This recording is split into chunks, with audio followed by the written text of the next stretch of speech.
가운데 한 주간 동안 평안하셨습니까? 우리 앞뒤적으로 서로 인사 나누시기 바랍니다. 오늘은 특별히 호주 사회의 문화적 절기인 파더스데이입니다. 특별히 아버님을 생각하고 거기 계신 아버님들 위해서 기도하시고 또 모시고 있는 아버님들 축복하시고 위로해 주시는 귀한 날 되기를 바랍니다. 이제 우리 함께 하나님 말씀을 교독합니다. 오늘은 신약성경 고린도 후서 1장 3절에서 11절까지 교독합니다. 고린도 후서 1장 3절에서 11절을 교독합니다. 찬송하리로다. 그는 우리 주 예수 그리스도의 하나님이시요 자비의 아버지시요 모든 위로의 하나님이시며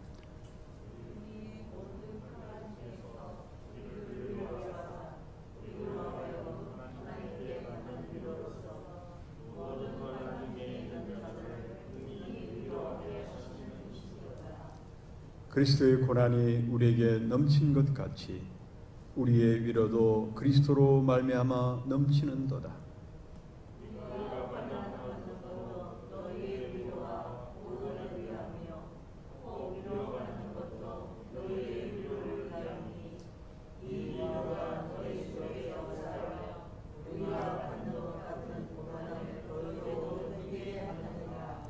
너희를 위한 우리의 소망이 견고함은 너희가 고난에 참여하는 자가 된 것 같이 위로에도 그러할 줄을 알미라.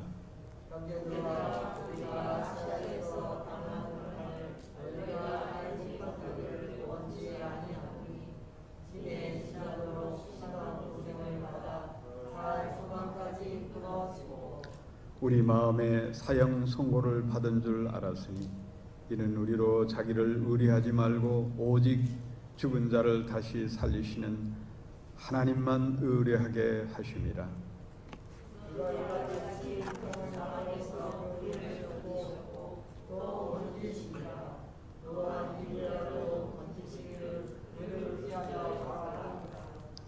너희도 우리를 위하여 간구함으로 도우라. 이는 우리가 많은 사람의 기도로 얻은 은사를 인하여 많은 사람도 우리를 위하여 감사하게 하려 함이라. 아멘. 유머러스한 우스개 소리지만 이런 이야기가 있습니다. 병원의 한 환자가 수술대에 누웠습니다.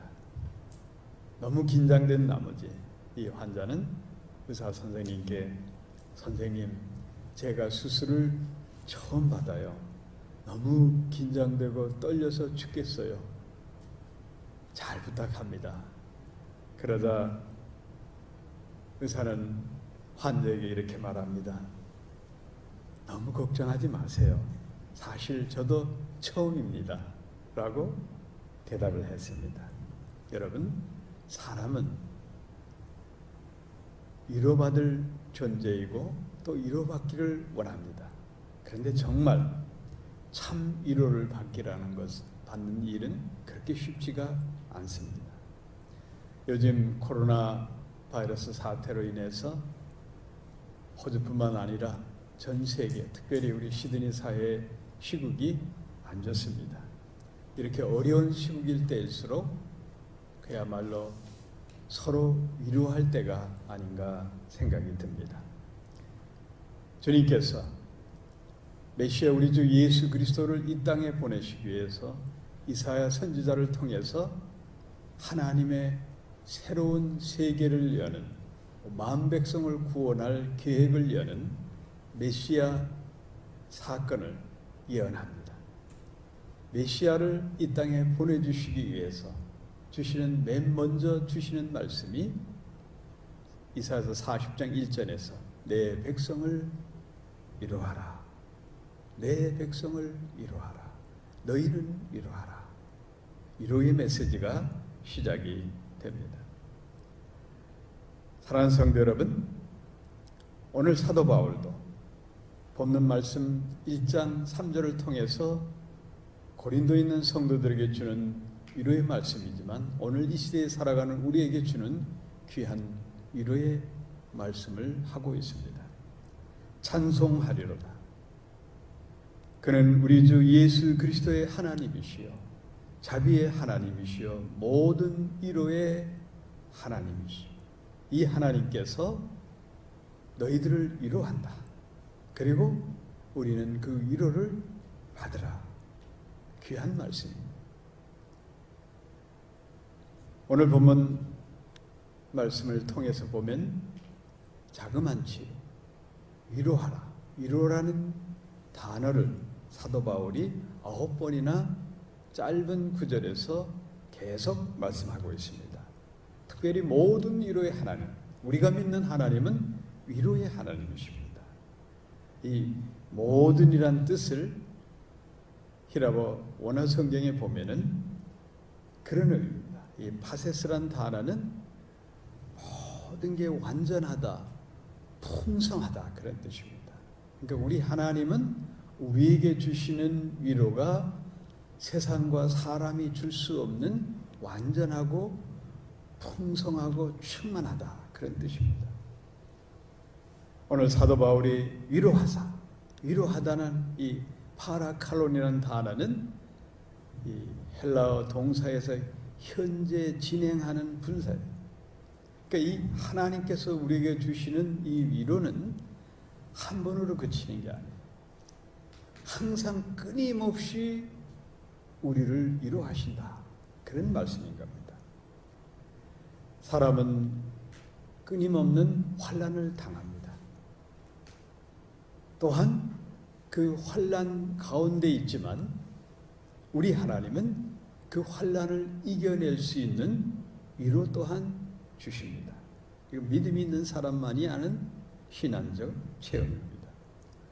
사도 바울은 여러 가지 환난을 당할 때마다 하나님의 위로하심과 도우심으로 그 환난을 이겨냈다는 간증을 고린도에 있는 성도들에게 하면서 내가 너희들을 위로한다. 그리고 너희들은 하나님의 위로를 받으라. 그리고 너희들도 서로 위로하라. 귀한 말씀입니다. 내게 닥치는 환난은 오직 하나님만 의지하게끔 만드는 믿음의 연단입니다. 그래서 우리 믿는 자들은 환난이 닥칠 때마다 하나님의 위로하심과 하나님께서 나를 존귀하게 사용하기 위한 계획이 있다는 사실을 먼저 깨달아야 됩니다. 세상에서 환난을 당할 때 우리는 주님을 의지하고 부르짖어야 됩니다. 이 환난을 극복할 수 있는 길은 위로부터 내주시는 하나님의 위로하심과 힘과 지혜를 얻어서 극복하는 겁니다. 환난을 이겨냄으로써 우리 하나님은 더 큰 믿음으로 우리를 성숙시킵니다. 그래서 더 큰 믿음을 가진 메가피스티스, 더 큰 메가톤급의 믿음을 갖고 성숙된 상태에 있을 때 우리 하나님은 우리를 존귀하게 사용하시는 겁니다. 그리고 큰 일을 감당케 하시는 겁니다. 일본에서 보기 드물게 기독교 문인으로 활동했었던 미에라 아야쿠 여사가 있습니다. 그분은 한때 폐결핵과 뼈가 상하는 척추골량으로 사경을 헤맸습니다. 아주 이 곤경에 처했을 때에 생사를 가능하기 어려운 그런 어려운 곤경에 처했을 때에 어렸을 때 같이 성장했던 중마고 크리스천 친구가 있었습니다. 그 크리스천 친구가 위로도 하고 병문안도 하고 그리고 멀리 있을 때는 편지로 위로의 글을 보내주고 이렇게 해서 이 미우라 아야쿠 여사는 그 친구의 위로와 격려 속에 그리고 크리스천 친구가 간절히 기도한 덕분에 폐결핵에서 해방이 되고 또 강건해졌습니다. 그래서 이 미우라 아야쿠 여사는 너무 은혜가 충만해서 교회에 나가게 되고 또 침례도 받게 되고 크리스천이 된 후에 이제 새로운 삶을 시작을 합니다. 내가 할 수 있는 일, 글을 써야 되겠다. 그래서 이 미우라 아야코 여사는 여러 소설을 씁니다. 그것도 다 기독교 사상의 바탕을 둔 그런 글들을 씁니다. 그분의 대표적인 작품이 한국에서도 베스트셀러가 된 빙점입니다. 그분이 쓴 글 가운데 이런 내용이 있습니다. 병들지 않으면 드리지 못할 기도문이 있다. 병들지 않으면 믿을 수 없는 기적, 들을 수 없는 말이 있다. 병들지 않으면 우러러 볼 수 없는 얼굴이 있다. 병들었기에 하나님을 바라고 기도할 수 있고 기적을 체험할 수 있다. 내게 닥친 환난을 통해서 하나님을 찾게 된다면 그게 복입니다. 누구에게나 인생에 시련이 있습니다. 원치 않는 환난을 당하게 됩니다. 그런데 내가 닥친 환난이 마치 나에게만 있는 것처럼 넋두리하는 분들이 있습니다. Why me? 나는 왜 이렇게 운이 없을까? 하늘마다 되는 게 없습니다. 그렇게 원망하고 넋두리하고 그러면 앞이 캄캄하고 길이 보이지 않습니다. 그렇게 원망하고 넋두리하고 불평한 대로 내 인생은 점점점 추락하게 되어 있는 겁니다. 그런데 여러분,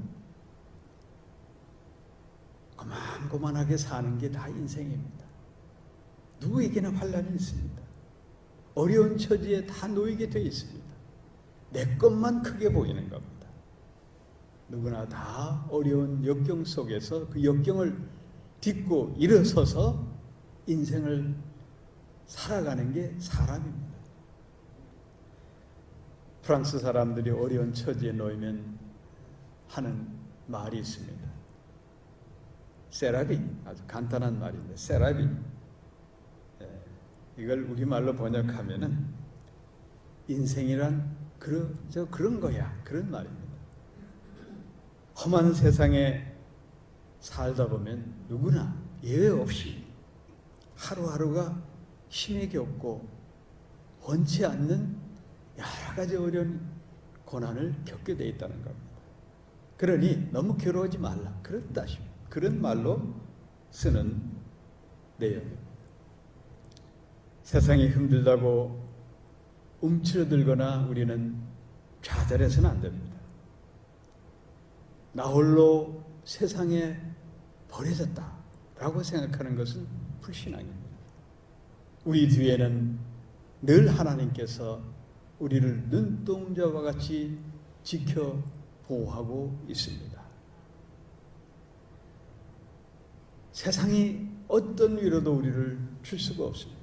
내가 공경에 처하고 환난을 당하게 되면 그 어떤 위로나 사람들의 격려가 힘이 되기도 하지만 그러나 궁극적으로 모든 이 고통 속에서 참 위로를 얻기란 쉽지가 않습니다.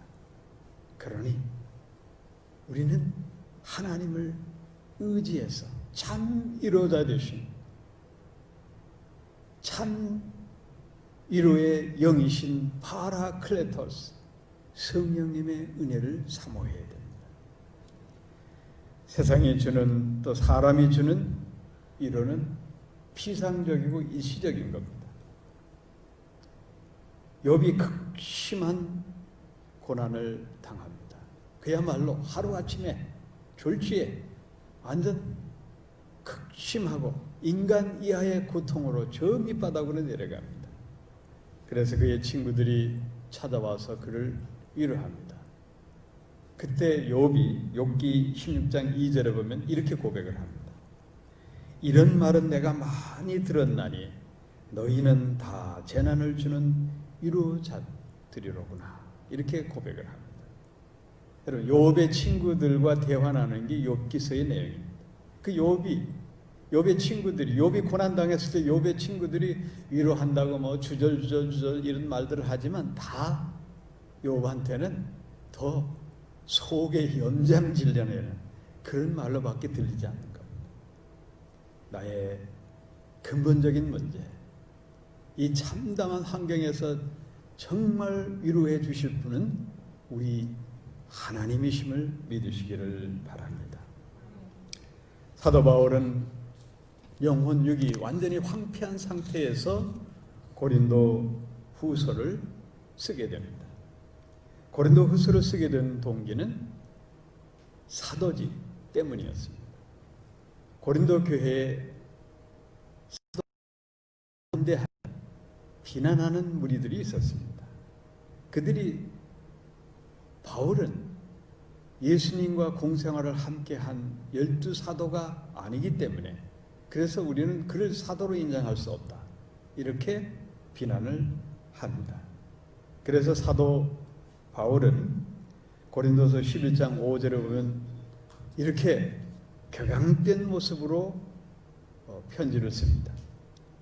내가 지극히 큰 사도들보다 부족한 것이 조금도 없는 줄로 생각하노라. 고린도 후서 10장에서 12장까지 내용을 보면은 사도 바울이 얼마나 격한 감정에 있었는지 여러분, 고린도에 있는 반대파 사람들에게 아주 격앙되게 비난하는 그러한 내용이 담겨진 그런 글로 편지를 씁니다. 그래서 고린도 후서 10장에서 12장은 전체적인 고린도 후서 서두에서 말미에 이르는 내용을 전체적으로 볼 때 좀 다른 내용인 것 같다. 그래서 어떤 신학자들은 고린도 후서 10장에서 12장은 고린도 후서를 쓰기 전에 따로 보낸 서신이다라고 이렇게 평가하는 분들도 있습니다. 그런데 오늘 본문 내용을 보면은 그런 격양된 사도 바울의 감정과 달리 그는 위로의 말로 서신을 시작을 합니다. 우리의 모든 환난 중에서 우리를 위로하사 우리로 하여금 하나님께 받는 위로로서 모든 환난 중에 있는 자들을 능히 위로하게 하시는 이시로다. 고린도서 1장 4절을 보면 위로의 하나님, 그 하나님이 위로하고 내가 너희를 위로하고 또 그 하나님이 너희를 또 위로한다. 위로의 말로 계속 이어집니다. 자, 여러분, 사도 바울이 왜 이렇게 그를 위로하는 말로 썼을까요? 사도 바울이 고린도에 있는 교인들에게 첫 번째 고린도 전서, 또 사도 바울이 쓴 이 고린도 전서는 뿐만 아니라 총 4개의 서신을 고린도 교회에 보낸 것으로 보고 있어요. 근데 성경에 편집된 것은 2개는 사라졌기 때문에 2개만 편집돼서 고린도 전서 후서로 이렇게 편집되어 있는데, 아마도 이 사도 바울이 어느 교회보다도 고린도 교회를 사랑했어요. 사도 바울이 공들인 교회, 사도 바울이 수많은 교회, 소아시아와 유럽의 수많은 교회를 개척했는데 그 가운데서도 소아시아에서는 에베소 교회를 굉장히 애정을 갖고 이렇게 공을 들였고, 또 유럽 교회에서는 특별히 고린도 교회에 아주 큰 관심을 갖고 공을 들였습니다. 고린도라는 도시는 우리가 헬라반, 오늘 그리스 반도의 이 아테네를 중심으로 해서 이 아테네 시가 중심이 돼서 된 한 나라가 있고, 아가야라 해서 고린도가 아가야 수도였어요. 그래서 전체적으로 그리스 반도의 당시의 문화의 중심지였던 그리스 사람들의 대단히 중요한 도시 중에 하나가 고린도였습니다. 그래서 고린도에 사도 바울이 여러 번 방문하고 서신도 여러 번 보내고 그 모든 그 사도 바울의 뜻이 고린도 교회에 굉장한 애착이 있었던 것 같아요. 그래서 그들을 질책하기도 하고 또 그들을 권면하기도 하고 그러는 가운데 사도 바울이 오늘 고린도 후서를 쓰면서 서두에 내가 너희를 위로하고 위로해 하나님이 너희를 위로한다. 왜 그럴까요? 환난을 당하고 있기 때문입니다. 고린도에 있는 교인들이 사도 바울만큼의 환난은 없지만 그들에게도 나름대로의 여러 가지 환난을 지금 당하고 있습니다. 그래서 그들을 위로하면서 사도 바울이 편지를 쓰고 있는 겁니다. 환난을 당하기 때문에 우리는 위로를 받는 겁니다. 그러나 환난이라는 말은 히라보 원어 성경에는 들립세이라는 말을 쓰는데 이 뜻은 그런 의미가 있습니다. 가슴을 짓누른다 그런 뜻이에요. 환난이라는 것은 우리가 육체적인 고통을 당하는 것도 질병을 당하는 것도 있을 수 있지만은 정말 환난의 궁극적으로 고통은 뭐냐? 내 가슴이 메어지는 거예요. 숨이 막힐 정도로 고통스러운 게 그게 환난이 되는 겁니다. 그래서 사도 바울은 본인뿐만 아니라 고린도 후서를 수신자로 받는 고린도 교회 교인들, 그리고 오늘날 초대교회에서 오늘날 이른 우리 21세기에 사는 우리들에 이르기까지 우리는 이런저런 환난을 겪게 되어 있습니다. 그래서 그 환난을 가슴 답답한 이 답답한 고통을 참 위로 받을 수 있는 분은 하나님으로부터 받아야 된다는 겁니다. 환난은 사도 바울이 겪은 것처럼 인생의 막다른 골목에 들어가 있는 상태입니다. 얼마나 사도 바울이 힘들었으면 오늘 본문 고린도서 1장 8절 9절에 보면 이렇게 고백을 합니다. 힘에 지나도록 심한 고생을 받아 살 소망이 끊어지고 우리 마음에 사형 선고를 받은 줄 알았나니. 그러니까 아시아에서 당한 고난이 얼마나 힘들었는지 사도 바울이 그냥 죽을 지경에 이르렀다 그런 뜻입니다. 사도 바울이 아시아에서 당한 환난을 사도행전이나 그의 서신을 전체적으로 보면은 정말 살 소망을 잊어버리고 죽음 직전까지 간 그런 내용입니다. 한마디로 죽음의 문턱에 오갔던 내용들이 너무나 많습니다. 사도 바울이 소아시아의 관문이었던 에베소에서 오랫동안 머물렀습니다. 이 에베소에서 사도 바울은 편안하게 두라노 소원에서 제자들만 가르친 게 아니에요. 억울하게 법정에 서서 사형 언도도 받기도 하고 에베소인들이 폭동을 일으켜서 허반 맞아 죽을 정도로 매도 맞고 그리고 원형 경기장에 사자밥이 될 뻔도 하고 그리고 리쿠카에 가서 복음을 전할 때 리쿠카 개혁에서 얼마나 얻어맞았는지 기절해버리고 실신해버린 거예요. 그러니까 죽었다가 깨어나는. 그리고 사도 바울의 육체의 가시, 간질병 이것 때문에 수시로 고통당하는 거예요. 수시로 거품 물고 그냥 경련이 이렇게 쓰러지고.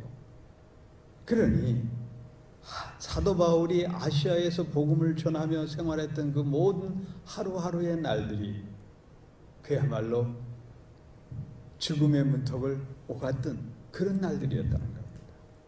그랬으면 오죽했으면 사도 바울이 오늘 본문에서 아휴 내가 죽겠구나 살 소망을 잊어버릴 정도로 그런 고통 가운데 거했던 겁니다.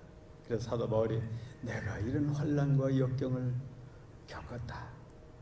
그러나 나는 하나님부터 위로받았어. 고린도에 있는 성도들에게 내가 편지하노라. 내가 주의 이름으로 너희들을 위로한다.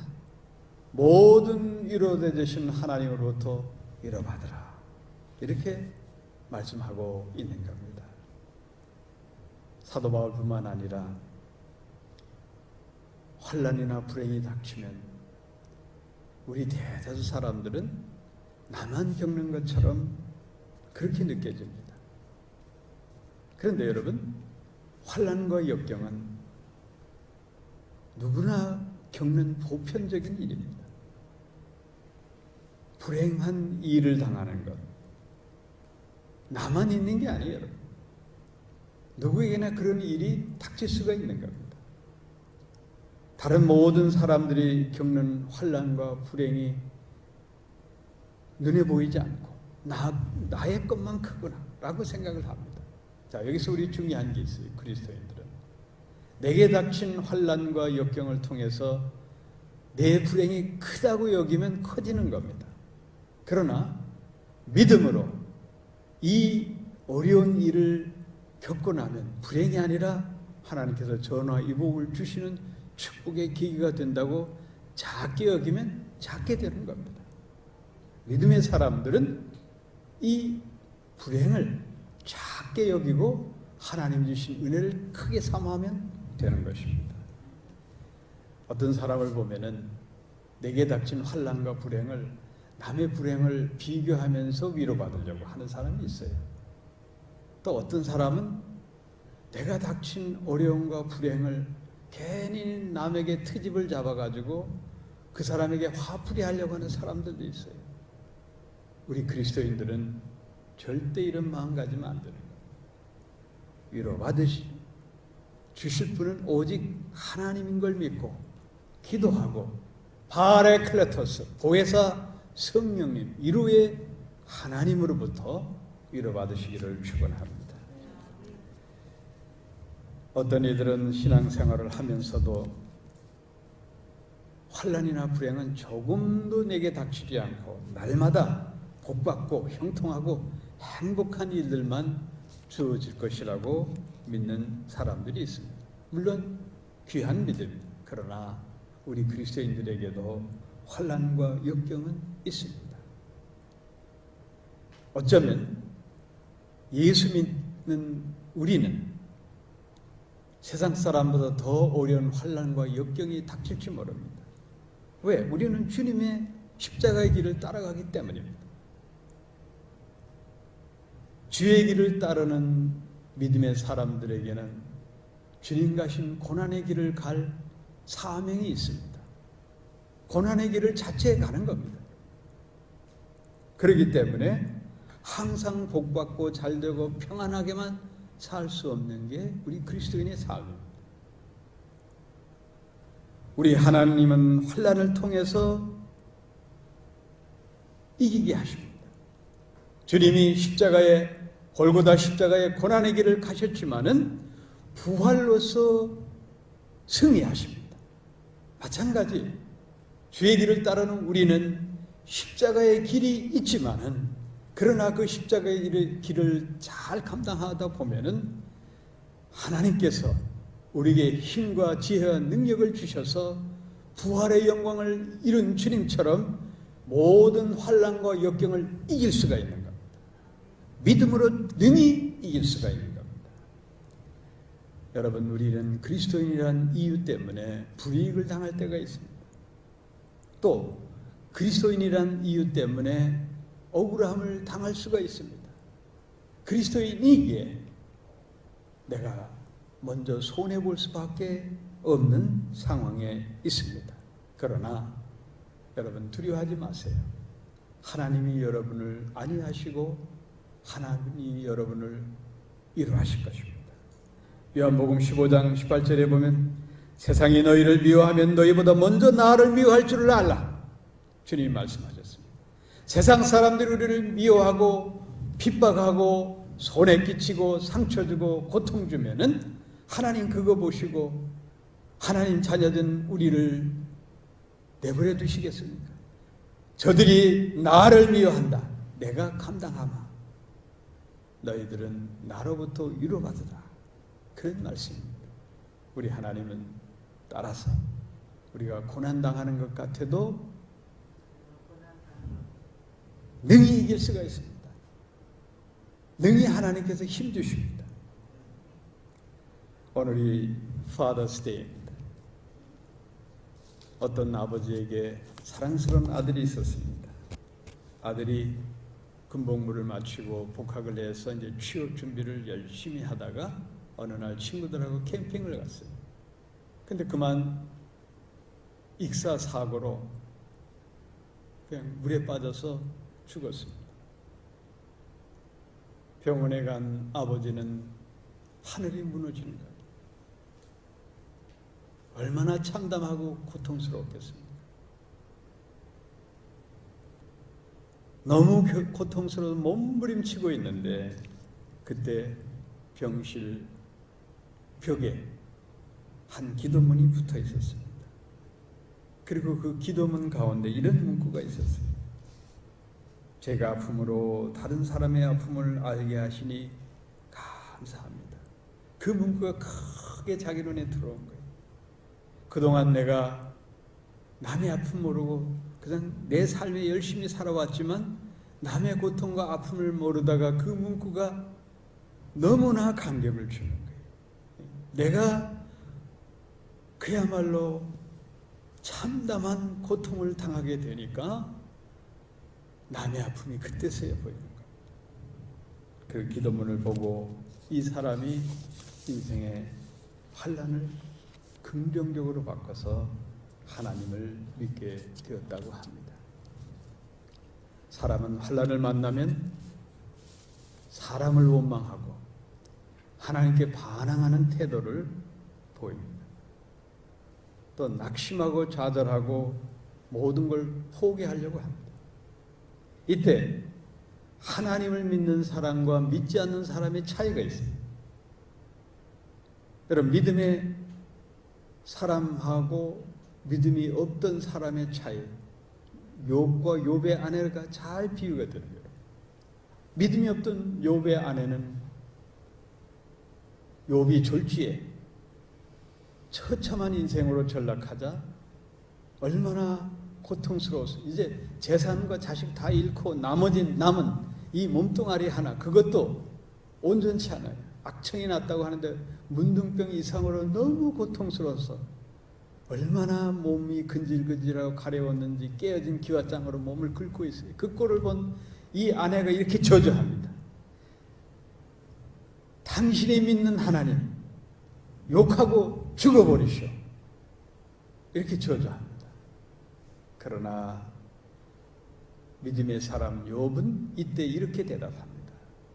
어리석은 여자야. 우리가 하나님으로부터 복을 받았은즉 재앙도 받지 않겠는가? 욥은 하나님을 원망하는 입술의 죄를 짓지 않았어요. 그래서 사람은 누구에게나 환난이 닥치면 그때 신실한 사람, 하나님을 신실히 믿는 사람, 그저 대충 믿는 사람 구분이 됩니다. 신실한 하나님의 사람은 어떤 환난 속에서도 하나님을 원망하거나 사람을 원망하지 않습니다. 하나님의 섭리를 기다리고 이 고난과 역경을 이기면 반드시 하나님 욥처럼 갑절의 축복을 줄 줄로 믿습니다. 믿음으로 이겨냅니다. 우리 주님은 산상보훈에서 귀한 말씀을 합니다. 마태복음 5장 4절 말씀. 애통하는 자는 복이 있나니 저희가 위로를 받을 것입니다. 믿음의 사람, 하나님과 깊은 영적 교제를 하고 있는 사람은 이 주님의 말씀이 주야로 내 삶의 양식이 됩니다. 내가 어렵고 힘들고 고통당할 때 이 말씀이 늘 새로워집니다. 사도 바울은 로마에 있는 성도들에게 로마서 5장 3절 4절에서 귀한 말씀을 합니다. 우리가 환난 중에도 즐거워하나니 이는 환난은 인내를, 인내는 연단을, 연단은 소망을 이루게 하는 줄 아니라. 할렐루야. 우리의 환난은 여러분 인내로 이겨내면 됩니다. 인내는 우리 믿음을 연단시킵니다. 그 연단은 끝나는 게 아니에요. 그 연단을 통해서 하나님 계획하신 섭리 가운데 내가 소망하는 그 이상의 일을 이루게 되는 겁니다. 사랑하는 성도 여러분, 위로받기보다는 여러분 위로하는 자로 살아가야 됩니다. 그러기 위해서는 여러분들이 환난을 이겨낼 수 있는 하나님으로부터 위로받는 자가 되어야 되는 겁니다. 미국 테네시주의 작은 마을에 한 아이가 태어났습니다. 그 아이는 체구가 몹시 작고 어머니가 그저 자기를 낳았는데 아버지가 누군지 모르는 사생아이.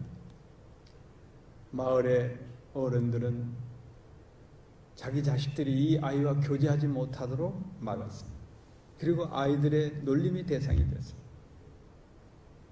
그가 12살이 되었을 때에 그 동네 교회의 젊은 목사님이 부임을 합니다. 이 소녀는 그때까지 교회에 가본 적이 없어요.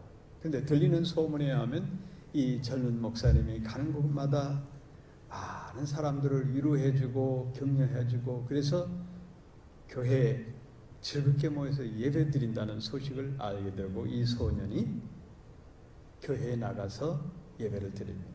교인들이 다 들어가면 맨 마지막에 들어가서 뒷자리에 앉아서 그냥 죄인처럼 예배를 드립니다. 그러던 어느 날 목사님이 아주 감명 깊은 주일날 설교를 했어요. 그 설교의 은혜를 받고 이 소년은 너무 감격해서 기도를 했습니다. 그러다 그만 사람들이 다 웅성웅성 자리에 일어나는 순간까지 자기가 기도하고 있었던 거예요. 보통은 맨 마지막에 들어갔다 맨 먼저 축도 시간 전에 그냥 집으로 도망갔는데 그날은 목사님과 만나게 된 거예요. 그래서 목사님이 내가 누구 아들이더라 이렇게 묻자 주변이 조용해졌습니다. 왜냐하면 주위 사람들이 다 사생하기 때문에 아버지 없는 거 알기 때문에.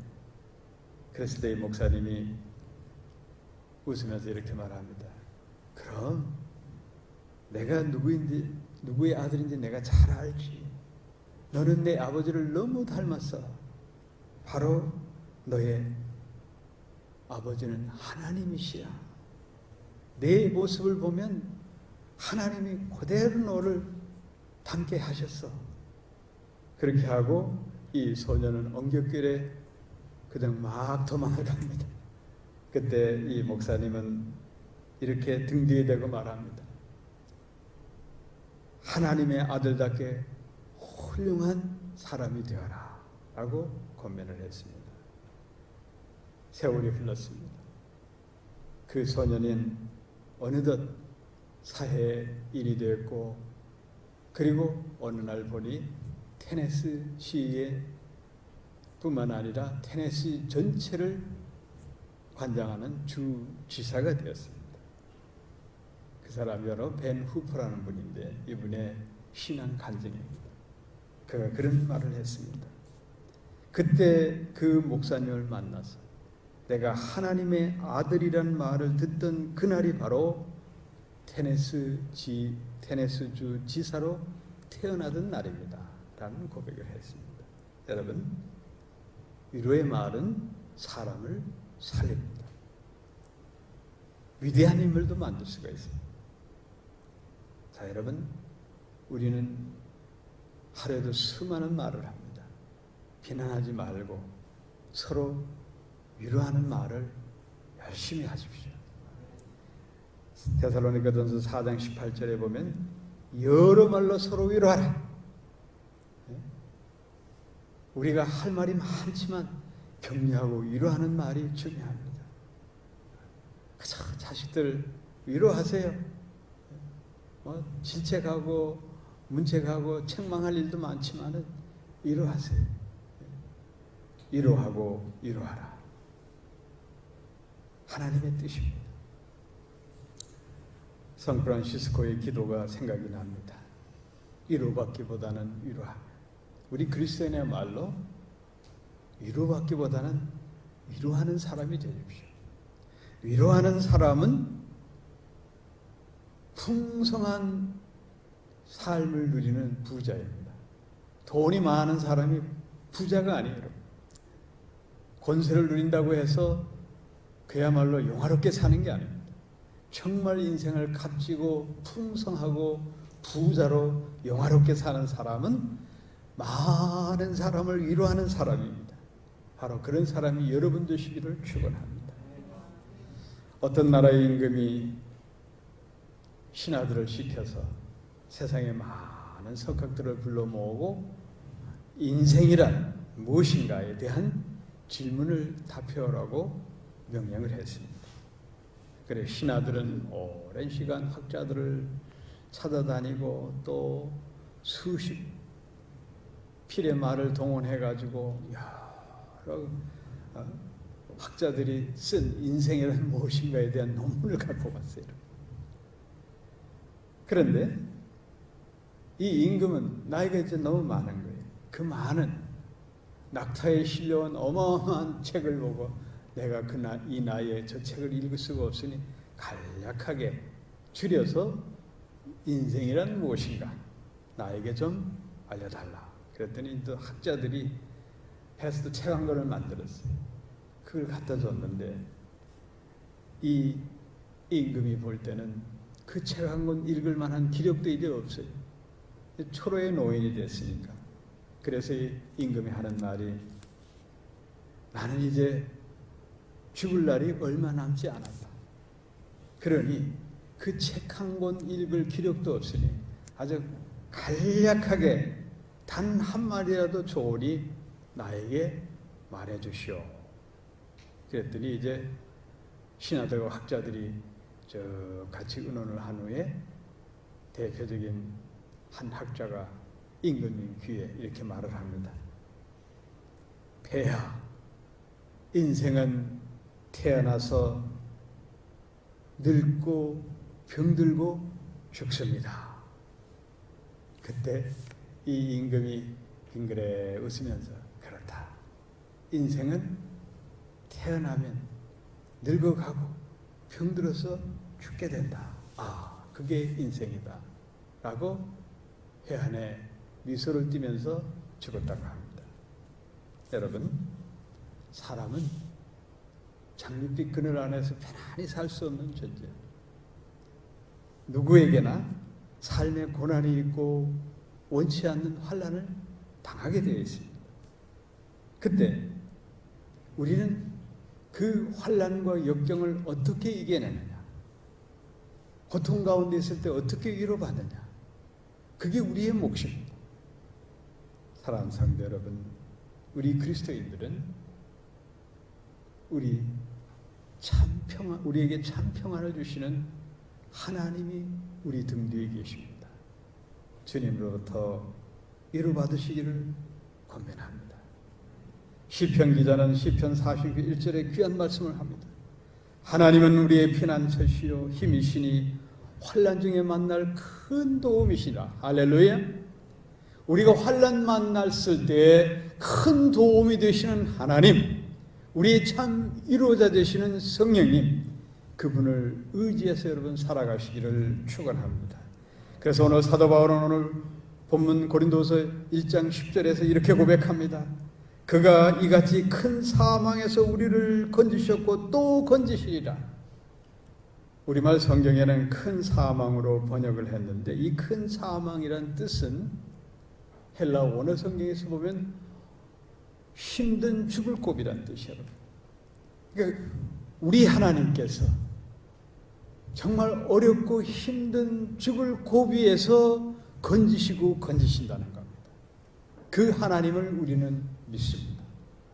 여러분이 어떤 환경에 처하든 어떤 때에 예기치 않는 그야말로 죽음의 문턱까지 간다 하더라도 우리 하나님께서 여러분을 건져주실 것입니다. 그 하나님을 믿는 자는 하나님이 위로하시고 건져주실 것입니다. 지금 우리 삶이 쉽지 않습니다. 사회 전반적으로 보면은 어려운 시국입니다. 정말 우리가 힘든 시대에 살아가고 있는지 모릅니다. 지금 경제적 상황이 좋지 않고 어렵습니까? 쪼들립니까? 직장 생활에 어려움이 있습니까? 원치 않는 육체의 질병으로 고통당합니까? 인간관계에 갈등하고 있습니까? 가족들 때문에 마음이 상해 있습니까? 이 환난을 극복할 오직 한 가지 길밖에 없습니다. 하나님께 구하십시오. 시편 50편 10여 절 말씀 가슴에 새기고 하나님께 기도하십시오. 환난 날에 나를 부르라. 내가 너를 건지리니 나를 영화롭게 하리라. 너를 영화롭게 하리라. 할렐루야. 환난 날에 주님을 부르십시오. 절박한 상황일수록 우리 주님을 부르주십시오. 그래야하면 우리 하나님께서 나에게 닥친 모든 환난을 극복케 하시고 여호와 일에 예비해 놓으신 하나님의 은혜가 임할 것입니다. 이 은혜를 누리시기를 주의 이름으로 축원합니다. 축도로 예배를 마치겠습니다. 이제는 우리 주님 예수 그리스도의 크신 은혜와 성부 하나님의 그 놀라우신 사랑하심과 넘치는 축복하심이 성령님의 내주 감화 감동 충만하심이 머리 숙인 주님의 귀한 군속들 위에 저들 가정 위에 우리 메카리 한인 교회 위에 이제부터 영원토록 함께 있을지어다. 아멘.